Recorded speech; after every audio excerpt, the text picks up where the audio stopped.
Oranienburg train station, a walk through history. Introduction. Today we're going to take a walk through Oranienburg train station, which is located north of Berlin, Germany. The station was opened in 1877 and is located on the Berlin Northern Railway. The history of Oranienburg train station.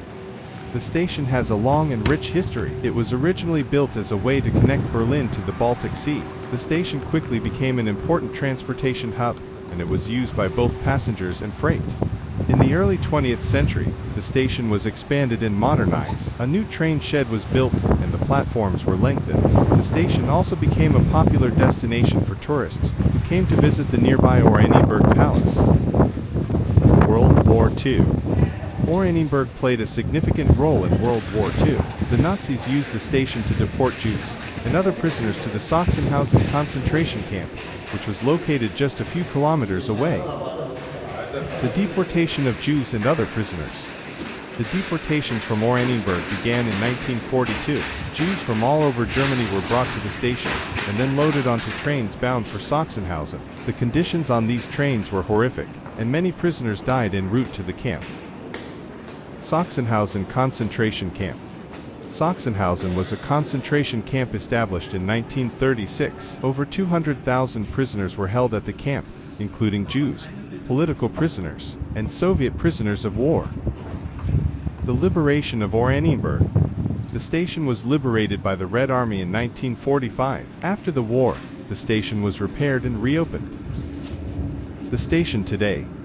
Today, Oranienburg train station is a busy transportation hub. The station is served by regional and S-Bahn trains, which connect it to Berlin and other cities in Brandenburg. Features of the station. The station is located near the Oranienburg Palace, which was once the summer residence of the Prussian royal family. The station is also home to a number of restaurants and shops. The station is accessible to people with disabilities. Conclusion. Oranienburg train station is a historic landmark that played a significant role in World War II. The station is a reminder of the horrors of the Holocaust, and it is a place where we can learn from the past. Thank you for watching. I hope you enjoyed this video about Oranienburg train station. If you did, please be sure to subscribe to my channel for more videos about train stations around the world, about city walks and traveling by Michael Peter. My channel is dedicated to exploring train stations and other transportation hubs around the world. I hope to inspire others to explore new places and cultures. Oranienburg is a town in Brandenburg, Germany. It is located on the banks of the Havel River, 35 kilometers north of the center of Berlin. Oranienburg is the capital of the district of Oberhavel. History. Oranienburg was founded in 1651 by the Dutch Prince Frederick Henry of Orange-Nassau. The town was named after his wife, Amalia of Solms-Braunfels. Oranienburg was originally a Huguenot settlement. In the 18th century, the town became a center of the Prussian silk industry. Sites. Oranienburg is home to a number of historical and cultural attractions, including Oranienburg Palace, a Baroque palace that was built in the 17th century. The palace was the summer residence of the Prussian royal family. Sachsenhausen concentration camp, a Nazi concentration camp that was established in 1936. The camp was liberated by the Soviet Red Army in 1945. The Lenitlos, a moated castle that was built in the 16th century. The castle is now a museum. The Oranienburg Natural History Museum, a museum that exhibits the natural history of the region. The Germendorf Manor House, a manor house that was built in the 18th century. The manor house is now a hotel. Population. Oranienburg has a population of about 43,000 people. The majority of the population is German. There are also a significant number of Turks, Poles, and Russians living in Oranienburg. Interesting statistics. Oranienburg is the largest town in the district of Oberhavel. The town has a surface area of 72.24 square kilometers. The population density is 597 inhabitants per km. The average age of the population is 44.7 years. The unemployment rate is 7.8%. The average income per capita is 20,000 euros. Schloss Oranienburg. Schloss Oranienburg is a Baroque palace that was built in the 17th century. The palace was the summer residence of the Prussian royal family The palace was designed by the Dutch architect Cornelis Reicwaert. The construction of the palace began in 1651 and was completed in 1665. The palace is a three-story building with a rectangular floor plan. The palace has a central courtyard. The facade of the palace is decorated with pilasters and cornices. The palace is surrounded by a park.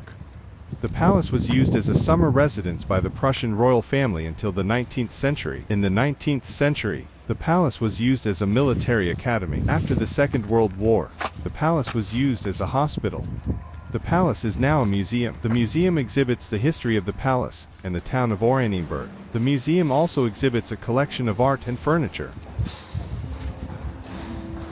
Sachsenhausen was a concentration camp located in Oranienburg, Brandenburg, Germany, only 35 kilometers north of Berlin. It was established in July 1936, initially as a training camp for SS guards. Over the course of its existence, the camp held over 200,000 prisoners from all over Europe, including Jews, political prisoners, Soviet prisoners of war, and Jehovah's Witnesses.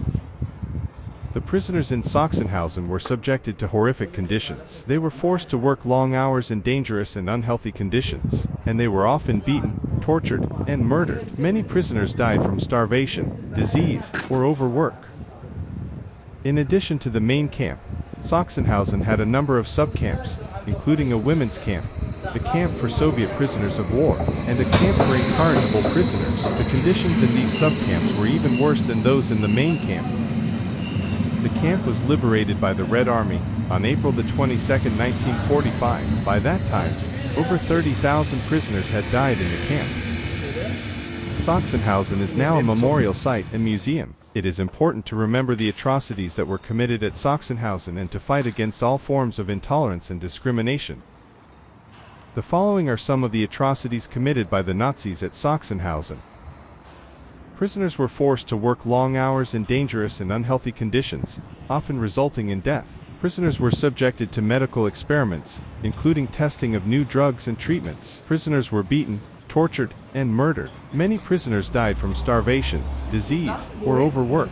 Women and children were also imprisoned and subjected to the same horrific conditions as men. The Nazis used gas chambers and mobile gas vans to kill prisoners. The Nazis attempted to cover up their crimes by burning the bodies of the victims. The liberation of Sachsenhausen. On April the 22nd, 1945, the Red Army liberated Sachsenhausen. By that time, over 30,000 prisoners had died in the camp. The Red Army found the camp in a state of chaos. The prisoners were sick, starving, and traumatized. Many of them had been forced to march for days on death marches. Sachsenhausen today. Sachsenhausen is now a memorial site and museum. The memorial site includes the remains of the camp, as well as a number of exhibitions about the history of the camp. The museum is dedicated to preserving the memory of the victims of Sachsenhausen and to educating future generations about the dangers of intolerance and discrimination. It is important to remember the atrocities that were committed at Sachsenhausen and to fight against all forms of intolerance and discrimination.